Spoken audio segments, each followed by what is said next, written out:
So here we are on December 1st, and I don't know your name. Tanner. Tanner is going to fix the crack in the tub, and there's a little divot right here. And because his eagle eyes are so good, he found some other cracks on the other side. He says it'll take him about an hour to do it, and so that's cool.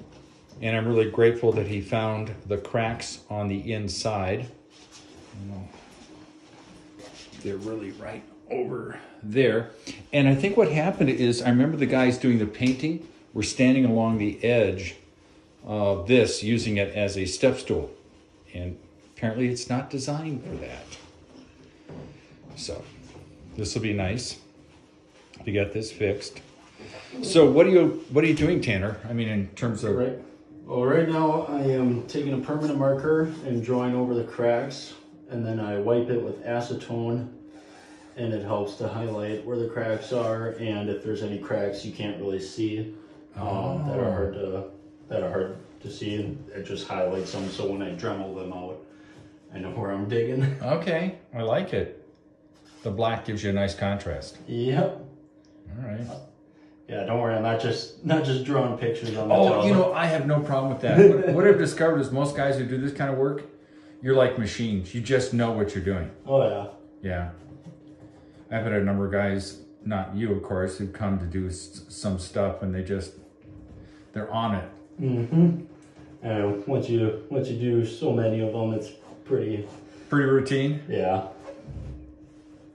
Yeah, that's what I figured. All right. Well, I will be in and out taking quick little videos. All right. So everybody knows what's going on. Oh, look at that. So you definitely highlight that divot. All right.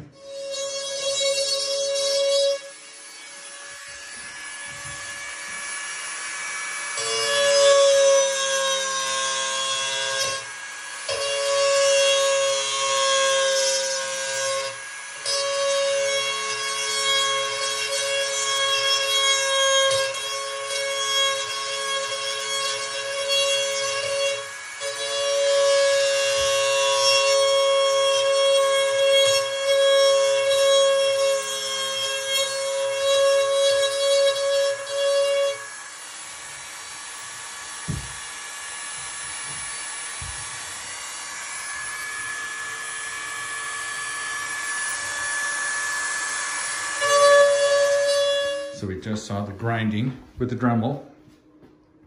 And here's where the artistry comes. What's that cool stuff you're putting in? We call it 707. It's like a Bondo, kind of like resin, but not as, it doesn't get as hard as resin. This I can like hand sand. Resin is, you need like an orbital sander to okay. So if it was like a much bigger repair, then I probably would use resin, but these are pretty minor, pretty smaller cracks, so the 707 will hold just fine. Okay. And it hardens up with the heat gun like right away. So that's how you cure it? Yep. And then I wet sand it nice and smooth, probably do a couple fills. So it's like doing body work on a car. Exactly. And do you put like a clear coat on top of it, or? Yep, I'll airbrush.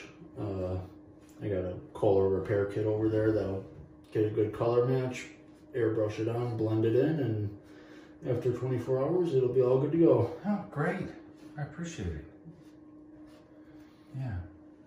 Because people will be asking me, so how did he repair it? And there's no way I'll remember. Oh, yeah. Yeah, he's got this.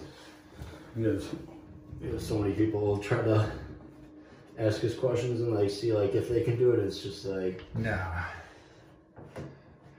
This would be, you'd spend more money on the supplies, material, you know, just the Dremel and all that. Pretty soon you'd go, why did I try this? And you know what you're doing. Yeah. Whereas a new neophyte's going to sit there and go, oh, that doesn't look very good. We've had so many people like try to repair it themselves, and then they call us back, or they call us and they're like, hey, can you come repair this? And we pretty much, like yesterday I was at a job and I had to undo the guy's previous repair just because it wasn't that great.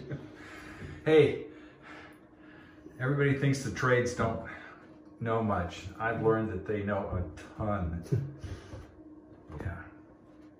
It was easy to do, anybody be doing it.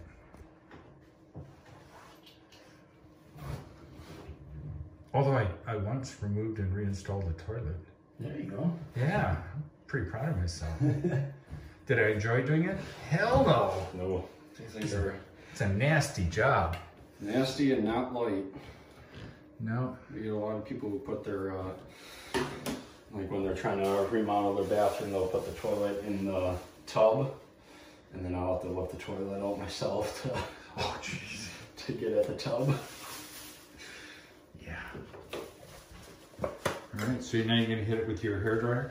Hit it with the hairdryer. Once that cures out, I'll wet sand it down, and then do another fill with this 707. And it's called 707. Yep, that's what we call it. We get it from our company. And what is your company? I don't even know. Surface Specialists. We're actually a franchise.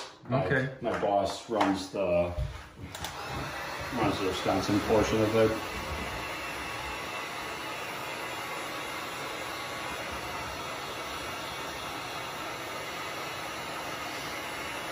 And so how do you decide it's curing? Is it something you see or? So it kind of starts out a little more bluish, and then once it gets cured out, it turns, you see it kind of gets a little more like brownish. Okay. And I mean, it's like right now it's pretty much solid already, but I'll let it cool off. That way it's easier to sand down. It's not so tacky. Okay, so it isn't so sticky. And... Yep. All right. Well, good. I'll be back. So how many years have you been doing this? A little over 2 years. You must like it on some level. Yeah, something different every day.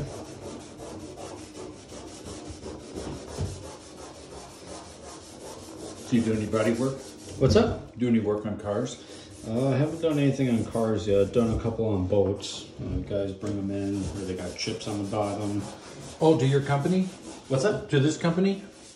Well, yeah, the guys will bring their boats to our shop, Oh, okay.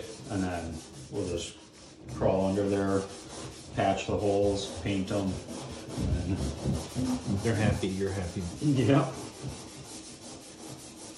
Do a lot of work on like pool steps as well, and like people like outdoor pools, people get their steps cracked open and stuff, so we'll go in there, put a panel over top of the steps.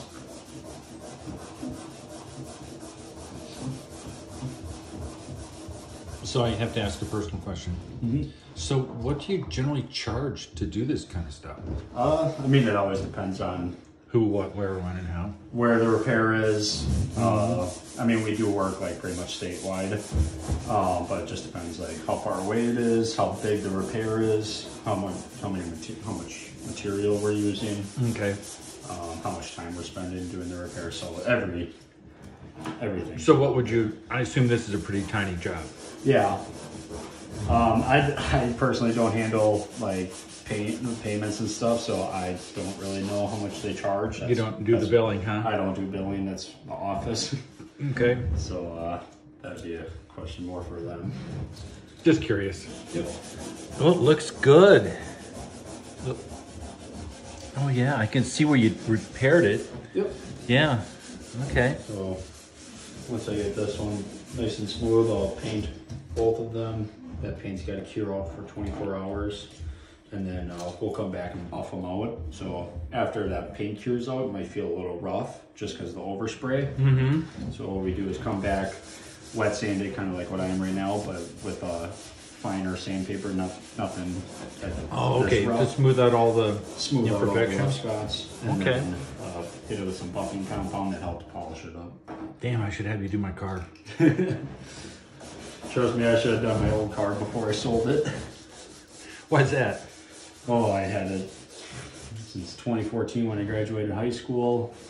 Had a bunch of like scratches on it and marks and stuff. Oh, that I okay. should've just, but Yeah, people do love pretty cars. mm-hmm. Mechanically, you'd be sound, but if the body doesn't look good, they get all weird. Oh yeah. All right.